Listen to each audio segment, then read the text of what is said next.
Opo fam, we're getting bigger and bigger.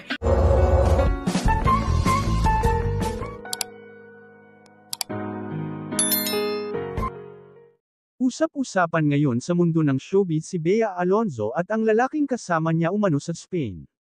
Ang tanong ng mga fans ni Bea ay, kung may kapalit na nga ba sa puso ng kapuso actress na si Bea Alonzo ang kanyang ex-fiancé na si Dominic Roque? Pinagpipiestahan ngayon sa social media ang mga litrato umano ni Bea kasama si Vincent Co, anak ng mag-asawang business magnate na sina Lucio at Susan Co, may-ari ng Pure Gold Prize Club. Ang mga naturang litrato ay mula raw sa private Instagram account ng super rich businessman na si Vincent Co na in-upload ng Insider PH sa kanilang social media page. Makikita sa mga nasabing photo si Vincent na nakasuot ng black polo shirt na parang nasa isang beach kasama ang isang girl na long hair at naka-white coat.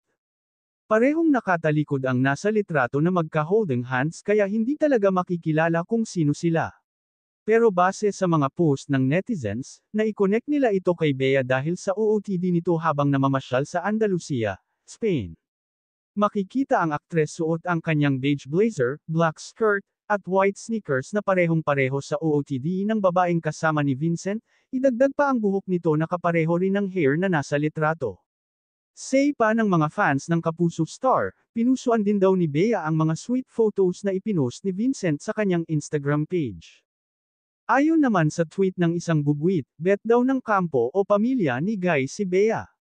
Well, after her failed relationships, deserve naman ni Bea ang lumigaya. Malay mo, siya na ang right guy na nakatakda kay Bea. Marami naman ang nagkomento na sana'y natagpuan na nga ni Bea ang lalaking itinadhana sa kanya matapos ang controversial breakup nila ni Dominic Roque ilang buwan after their engagement. Sa ngayon, super happy na si Dominic Roque sa piling ng bago niyang girlfriend, ang aktres na si Sue Ramirez. Paano mga kachika, kita-kits tayong muli sa mga susunod ko pang mga showbiz updates. Please like, share and subscribe. Pakihit na rin ang notification bell para ma-notify ka sa mga susunod ko pang upload. Again, maraming salamat.